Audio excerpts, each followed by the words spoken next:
Hello. Welcome back to EFT with Lucy. My name is Lucy. I'm so happy you're here.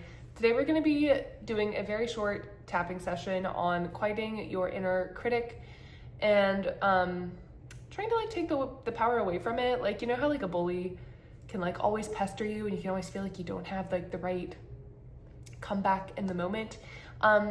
This is just trying to be an antidote to that. So it's going to be a very short session because I got by the Rona this week. I put on some makeup for y'all so I don't look completely like death herself, but I don't think I have the stamina for something much more than this. So for better or for worse, it's going to be a short session, but hopefully you can repeat it as many times as you need in one sitting, as many times as you need in a day, because when it comes to retraining how we talk to ourselves and our internal dialogue, it really is about how often we come back and recenter ourselves, because we can't control our first thought, but we can control our second thought. And so as frustrating as it is, as having a really critical voice might be, we really can't control it, but we can try to train it and practice a different type of tone with ourselves.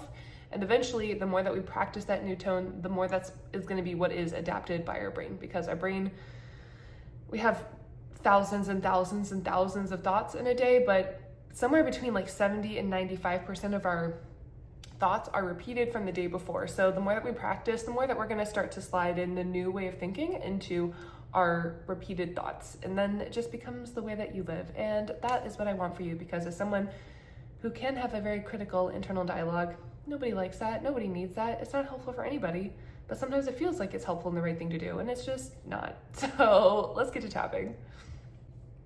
So starting on the side of the hand,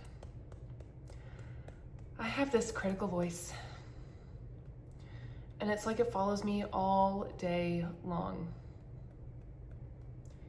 It criticizes what I say, how I say it, the way that I am, the way that I think,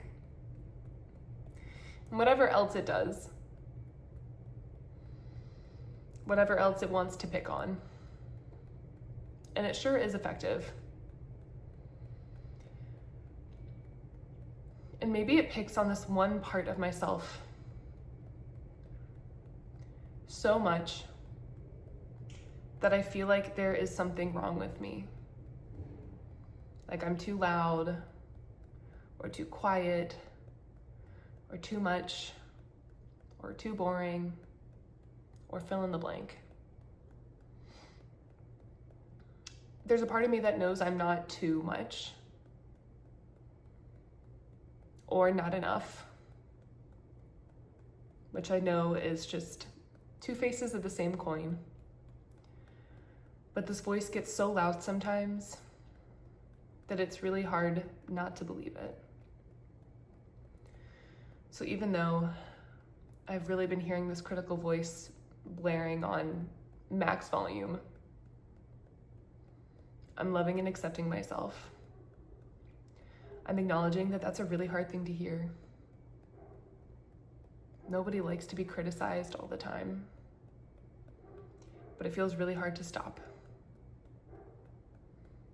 It feels impossible to stop this voice. And I know it takes a toll on me,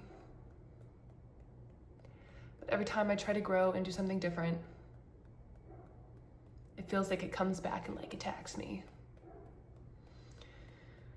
But even though I feel really familiar with this critical voice, I'm loving and accepting myself wholly and completely. And I'm open to recognizing that this is something I learned. And it doesn't have to be the truth about me. I'm loving and accepting myself,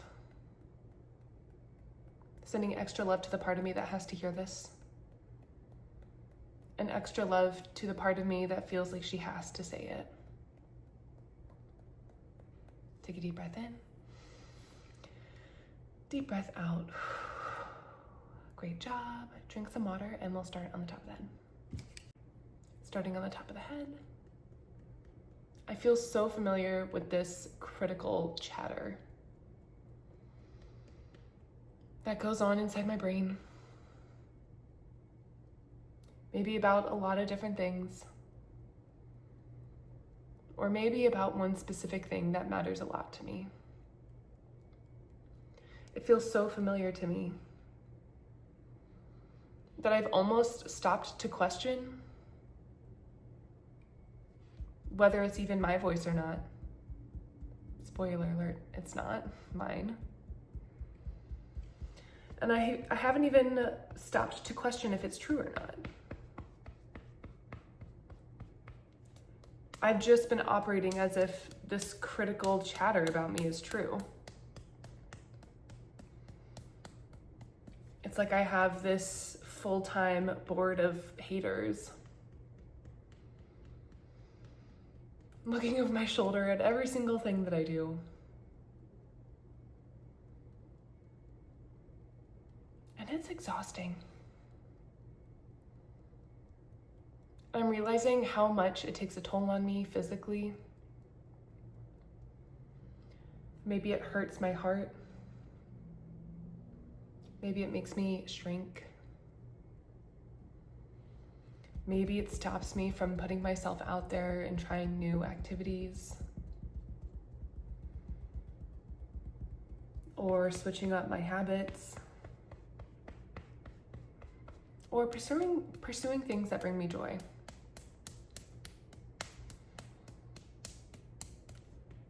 And I'm acknowledging that I haven't even stopped to question this voice recently, if ever. And maybe I can forgive myself for that. It's really easy to believe everything our mind tells us. But the truth is that I am not my mind. I am who listens to my mind. And I don't have to believe everything my mind tells me. Maybe this critical voice is the voice of someone I've known, or the media, and maybe they were well-intentioned, and maybe they were not. But somewhere along the line, I got this message that I'm not okay as I am, or this part of me is not acceptable as it is.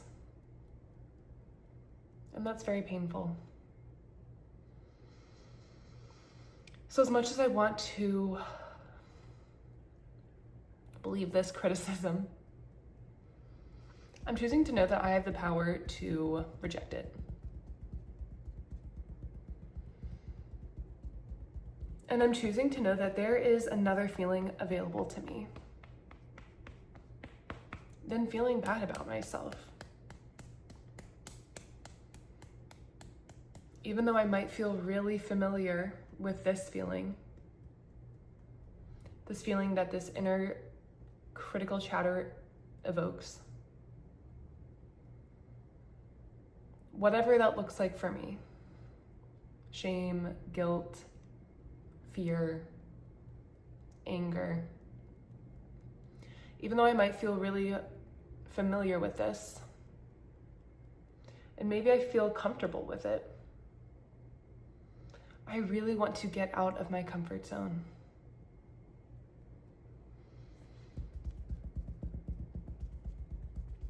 I am understanding that this doesn't have to be the truth about me, and I don't have to believe it. Maybe I can even give a healthy F you to this critical chatter. Because I'm my own person, and I get to form my own opinion about myself. And if I get to form my own opinion about myself, I think it would feel better to have a positive opinion about myself. And what would happen if I did have a more positive, supportive, compassionate inner voice? Maybe I would do things that are out of my comfort zone. And that's scary to my brain. But that is a-okay. Just because trying something new and being compassionate might be scary and it might be uncomfortable. It doesn't mean it doesn't feel what is best for me. Doesn't mean it is wrong. It just means I'm human. And switching things up is scary to my human wiring. I get to be free of this feeling that comes with criticism. I'm even allowing myself to imagine what would it look like if I tried something new or made a mistake and just said, oh, okay, maybe I'll learn something from this and try something different next time. But I am okay and I love myself. Maybe some of it's my fault, maybe some of it's not. But I can love myself and not tear myself down in the process of trying this new thing. So even though I have this really critical voice that is blasting on high volume, I'm loving and accepting myself. I'm allowing myself to explore the possibilities of how it would sound in my brain to turn that volume down, and how it would feel in my body to turn that critical chatter volume down, and how it would look in my life if I turned that volume down. What other voices could I listen to instead? What other beautiful feelings could I focus on instead?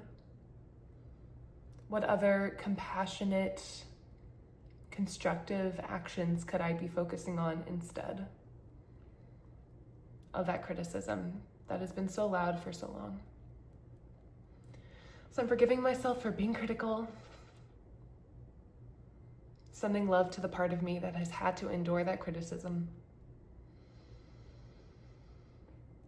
affirming to myself that I'm ready to try a new way of talking to myself and being. And affirming to myself and my soul that I love and accept and forgive myself every step of the way in this new path. All right, take a deep breath in and hold it at the top. And let it go. Well done. I'm so proud of you. Please feel free to go back and revisit this as many times as you need to. Go back even right now if you feel like you need more tapping on this topic, or come back to it as many times even in this day as you need to, because as we start to break patterns and habits, it can feel kind of tiresome at first to constantly come back and say, oh, I'm doing this again, come back. Oh, I'm doing this again, come back and try something different, and return to that initial intention of, oh, I'm being critical of myself. How can I start to foster a more compassionate self-talk and inner monologue? I don't know the right word there. But it really does pay off. And as long as you can have some grace and patience for yourself, it can feel a lot better in the process. So I'm really proud of you. Please let me know if there's anything else you would like to see from me. I'm always here for your ideas. I just want to help your life feel a little bit better in this time of uncertainty and a lot of things that we're dealing with in the world. So sending all my love. Have a great day, and I will see you in the next video.